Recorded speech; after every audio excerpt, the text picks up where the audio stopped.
Hello दोस्तों, math learning पथ में आपका स्वागत है। आज की वीडियो में हम लोग भारतीय उपवन के ज्यामिति प्रश्नावली उवन ए का अति लघुत्तरीय प्रश्न उत्तर करेंगे। चलिए सबसे पहले इस चैप्टर के पहले हम इस चैप्टर का कुछ थ्योरी आप लोग के बता दें। देखिए, मुख्य रूप से इस चैप्टर का 3 थ्योरी है जो आप जान लीजिए। यदि त्रिभुज ए बी सी, अगर त्रिभुज ए बी सी में अगर किसी एक भुजा के समानांतर कोई एक रेखा खींचेंगे यानी डी ई, तो अन्य दो भुजा एक ही अनुपात में विभाजित करता है। ये थेल्स प्रमेय। पहला क्या है? थेल्स प्रमेय। थेल्स प्रमेय क्या कहता है कि त्रिभुज ए बी सी में एक भुजा के समानांतर कोई एक रेखा खींचेंगे तो अन्य दो भुजा एक ही अनुपात में विभाजित करेगी। अगर इस त्रिभुज में बी सी समानांतर डी ई है तो A D upon D B equal to A E C होगा, या तो फिर A D by A B या A E by A C, sorry A D by A B या ए ई बाई ए सी। दूसरा क्या है? तो दूसरा अगर ये ध्यान में रखिएगा कि अगर त्रिभुज ए बी सी है तो ए बी सी में कोई रेखा, मान लीजिए डी ई एक रेखा है जो ए बी और ए सी को समान अनुपात में विभाजित करे, मतलब A D by D B equal to A E by E C अगर समान अनुपात में विभाजित कर रहा है तो ये रेखा यानी डी ई पैरेलल होगा बी सी का। ठीक है। तीसरा पॉइंट क्या है? तीसरा पॉइंट है किसी त्रिभुज के, देखिए किसी त्रिभुज के एक कोण को कोई एक रेखा किसी एक कोण को अगर समद्विभाजित करे, यानी इसको दो पार्ट में डिवाइड करे, मतलब अगर ये थीटा तो ये भी थीटा, दो पार्ट में डिवाइड करे, तो ये रेखा यानी ए डी सामने वाले भुजा को उसी अनुपात में विभाजित करता है, सामने वाले भुजा को उसी अनुपात में विभाजित करता है जिस अनुपात में इस कोण के बनाने वाली भुजाएं होती है। अगर ए डी जो है अगर एंगल ए का समद्विभाजक है तो क्या होगा? यहाँ से एक relation A B upon D B equal to A C upon, माफ़ कीजिएगा, A B by A C equal to B D by D C.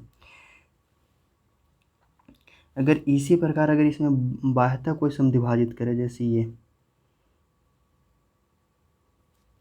Angle A B C, angle A का ये बाह्यता समद्विभाजक है, ये थीटा, अगर ये डी है तो यहाँ भी एक रिलेशन बनेगा A B upon A C equal to B D upon D C.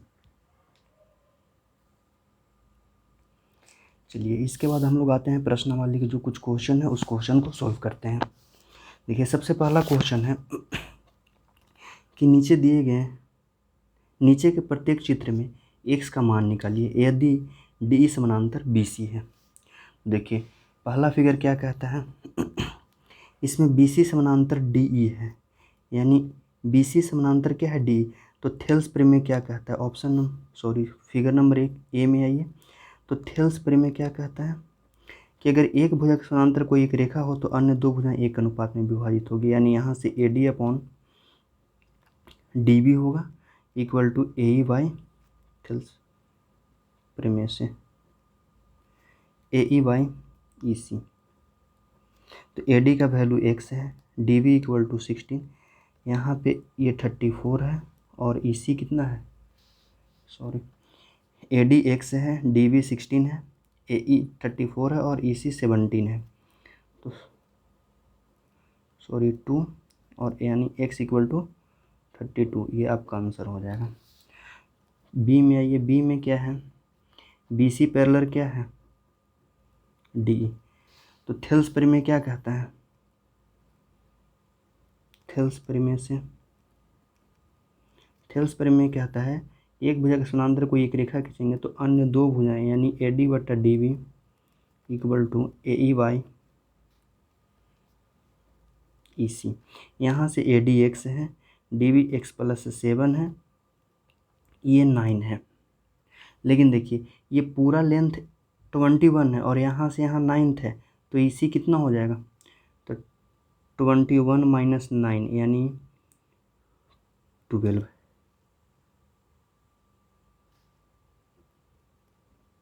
Sorry ये 12 हो जाएगा। अब आइए 3 3 जा 9, 3 4 जा, ये 4x होगा, इधर इसको इंटू कीजिएगा तो 3x प्लस 21, यानी यहाँ से x का वैल्यू कितना होगा, 21।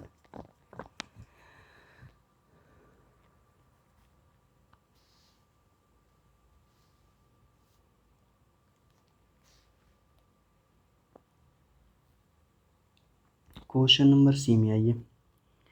सी क्या है, सी में है यहाँ भी बी सी पैरेलल डी है, थेल्स प्रीमिस से,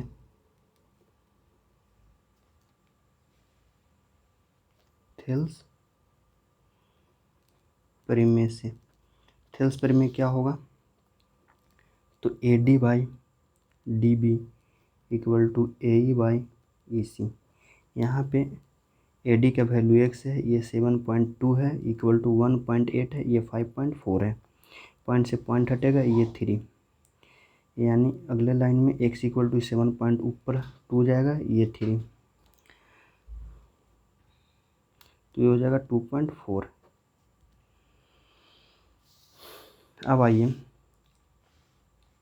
इसका क्वेश्चन नंबर 2। क्वेश्चन नंबर 2 क्या कहता है कि किसी त्रिभुज में, त्रिभुज ए बी सी में एक्स और वाई क्रम से ए बी और ए सी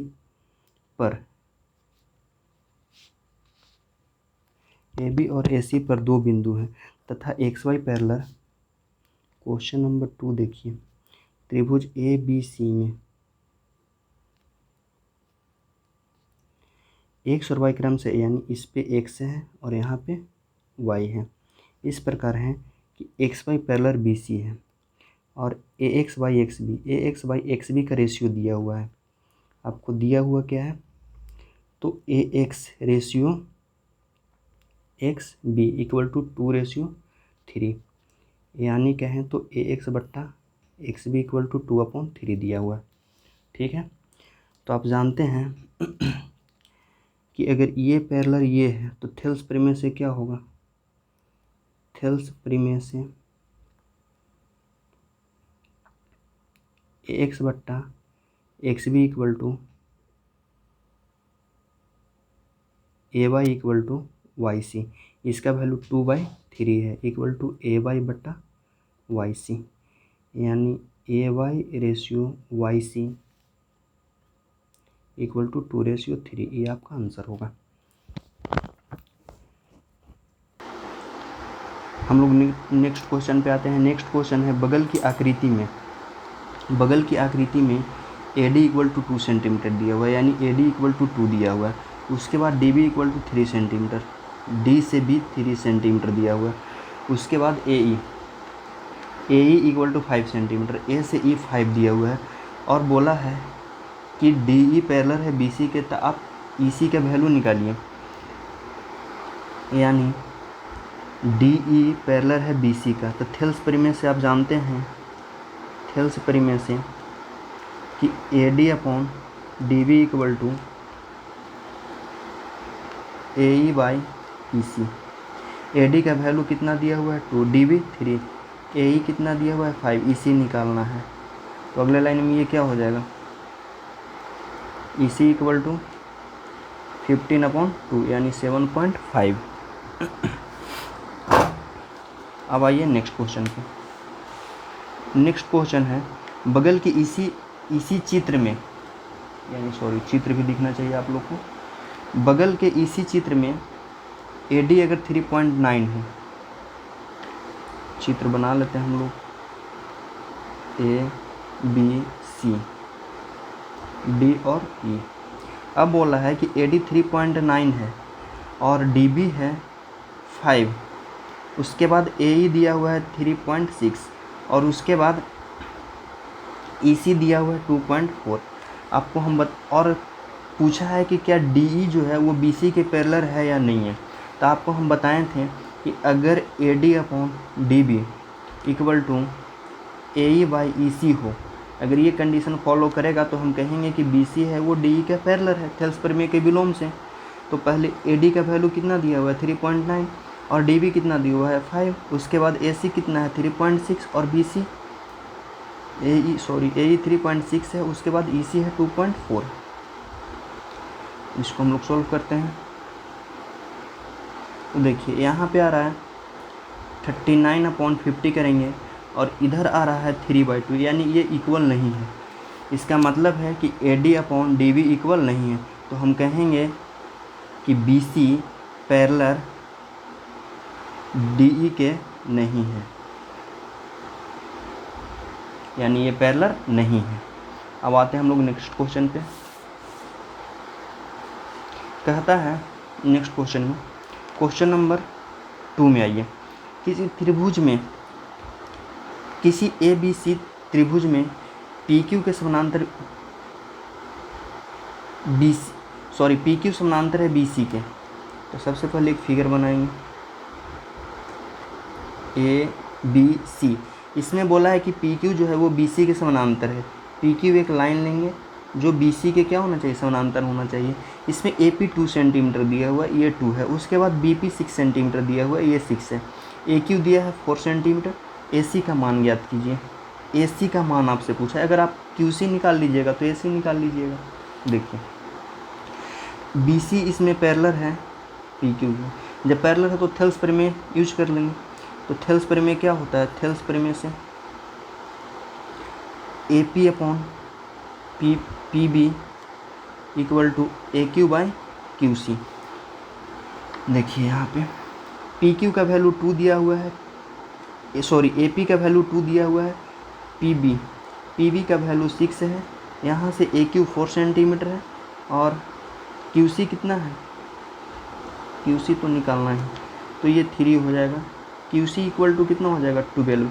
तो आपसे पूछा है ए सी इक्वल हो जाएगा ए क्यू प्लस क्यू सी, यानी 4 + 12 यानी 16 सेंटीमीटर। आते हैं हम लोग नेक्स्ट क्वेश्चन पे। इसमें है कि रिक्त स्थानों की पूर्ति करें। बगल के चित्र में ए डी एंगल बी ए सी का समद्विभाजक है। ए डी जो है ये बी ए सी का समद्विभाजक है। इसका मतलब जितना कोण यहाँ पे बनेगा उतना ही कोण यहाँ पे बनेगा।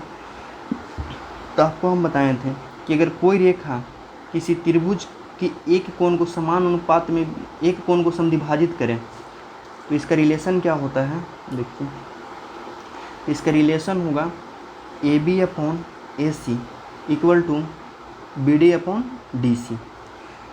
अब देखिए यदि A B equal to 6 centimetre है, ये 6 है, बी डी इक्वल टू 3 है, डी सी इक्वल टू 4 है, तो आपसे पूछा है आप ए सी निकालिए। तो आप ये रिलेशन जानते हैं, ए बी का वैल्यू 6 है, ए सी निकालना है। उसके बाद बी डी कितना दिया हुआ है 3 और डी सी 4 सेंटीमीटर, ये 2 होगा, यानी A C equal to 8 centimetre. So A C equal to 8 centimetre. कहता है कि यदि कोई रेखा किसी त्रिभुज की किन्हीं दो भुजाओं को एक ही अनुपात में विभाजित करे तो वह रेखा तीसरी भुजा के समांतर होती है। ये थेल्स प्रमेय से समांतर होती है। ठीक है, नेक्स्ट क्वेश्चन पे आते हैं हम लोग। यदि किसी त्रिभुज के एक कोण का समद्विभाजक रेखा उसकी माध्यिका हो तो वह त्रिभुज होगा। ये होगा समद्विबाहु। समद्विबाहु होगा क्या, वो देख लेते हैं। देखिए क्या कह रहा है, ए बी सी किसी त्रिभुज के एक कोण का समद्विभाजक, यानी इसका समद्विभाजक लेते हैं। समद्विभाजक का मतलब क्या है, ये थीटा तो ये थीटा, दो बराबर भाग में डिवाइड कर रहा है। समद्विभाजक रेखा उसकी माध्यिका हो, ये माध्यिका का क्या काम है, तो माध्यिका जो है वो सामने वाली भुजा को दो बराबर भाग में बांट देता है। यानी अगर यहाँ से यहाँ अगर x है तो ये भी लाइन x होगा। तो त्रिभुज क्या होगा, तो देखिए आपको पता है कि अगर कोई रेखा किसी त्रिभुज के एक कोण को समद्विभाजित करे तो क्या रिलेशन बनता है। यहाँ से बनता है A B equal to A C, A B by A C equal to B D by D C. अब देखिए माध्यिका क्या करता है कि इसको दो बराबर भाग में बांट देता है, यानी बी डी और डी सी सेम है, ये कट के 1 हो जाएगा। यहाँ से ए बी इक्वल टू ए सी। आपको पता है किसी त्रिभुज के अगर दो साइड इक्वल होंगे तो उस त्रिभुज को हम लोग समद्वि बहु त्रिभुज कहते हैं, इसीलिए इसका आंसर हो जाएगा समद्वि बहु त्रिभुज। आते हैं हम लोग नेक्स्ट क्वेश्चन पे। कहता है यदि किसी त्रिभुज की दो माध्यिकाएं संगत शीर्ष को समद्विभाजित करें तो वह समबाहु त्रिभुज होगा। वह क्या होगा? समबाहु त्रिभुज। समबाहु देखिए क्यों होगा, इसी में समझ लीजिए आप लोग। अगर एक शीर्ष, अगर एक माध्यिका सामने वाले एक कोण को समद्विभाजित करती है तो दो साइड बराबर होता है। अगर आप ये माध्यिका, अगर ये माध्यिका भी अगर इस कोण को समद्विभाजित करे तो यहाँ से फिर क्या होगा? ये वाला साइड इसके इक्वल हो जाएगा, यानी BC क्या होगा? AB की इक्वल हो जाएगा। जब BC AB की इक्वल हो जाएगा और AB पहले ही से AC की इक्वल है, इसका मतलब है कि तीनों साइड आपस में इक्वल होगा, तो ये कैसा त्रिभुज बनेगा? समबाहु त्रिभुज। देखिए दो बहुभुज समरूप होते हैं यदि उनके संगत कोण बराबर हो तथा भुजा समानुपाती हो। समानुपाती हो। देखिए क्वेश्चन नंबर 4 कहता है यदि समलंब ABCD, समलंब चतुर्भुज लेना है ABCD, ABCD, इसमें AB पैरेलल है DC, AB पैरेलल DC ले ली और इसके विकर्ण का प्रतिच्छेद बिंदु O है, यानी इसका जो विकर्ण है वो O पर प्रतिच्छेद कर रहा है, यानी यहाँ से O पर प्रतिच्छेद कर रहा है, तो BO बटा DO इक्वल टू 2 है। देखिए जब विकर्ण अगर इसको O पर प्रतिच्छेद करें तो यहाँ से एक रिलेशन क्या बनता है? BO बटा DO इक्वल टू AO बटा OC। इसका वैल्यू 2 दिया हुआ है, इसका मतलब है कि AO बटा OC इक्वल भी क्या होगा? 2 होगा। चलिए क्वेश्चन नंबर 5 पे आइए।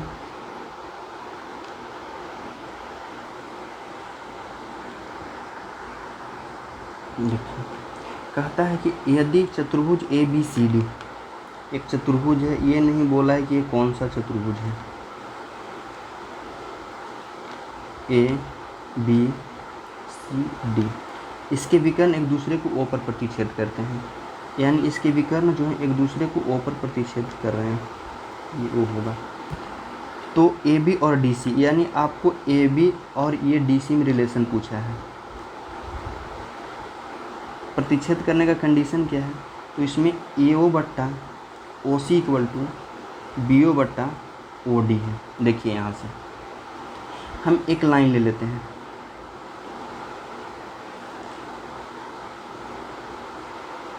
इसके पैरेलल, किसके पैरेलल लेते हैं? AB के पैरेलल एक लाइन ले लेते हैं OM, AB के पैरेलल एक लाइन लेते हैं OM। अब देखिए अगर हम AB के पैरेलल एक लाइन ले लिए OM, यहाँ से क्या रिजल्ट बनेगा कि AO अगर ये इसके पैरेलल है तो थेल्स परिमेय से क्या बनेगा? थेल्स परिमेय से कि AO बट्टा OC इक्वल टू BM बट्टा MC। अब बताइए AO बट्टा OC इक्वल टू BO बट्टा OD है, तो क्या इतने इक्वल टू हम BO बट्टा OD लिखेंगे? अब इसको छोड़ दीजिए, आप इससे देखिए अगर किसी त्रिभुज में, ये एक त्रिभुज है BDC, अगर BDC में BO बट्टा DO अगर BM बट्टा MC का इक्वल है तो हम कहेंगे थेल्स परिमेय के विलोम से, थेल्स परिमेय के विलोम से कि DC पैरेलल होगा MO का। अब बताइए DC पैरेलल है MO के और हम मान चुके हैं यहाँ पे MO एक ऐसा लाइन खींचे थे जो AB के पैरेलल है। अब बताइए MO जो है वो DC के भी पैरेलल है और OM है वो AB के भी पैरेलल है, इसका मतलब है कि AB पैरेलल क्या है? DC, यानी AB समानांतर DC। चलिए अगर आप लोग को वीडियो अच्छा लगा हो तो कमेंट में ज़रूर बताइएगा ताकि मैं आप लोग के लिए नेक्स्ट में और बेहतर वीडियो लेकर आ सकूं।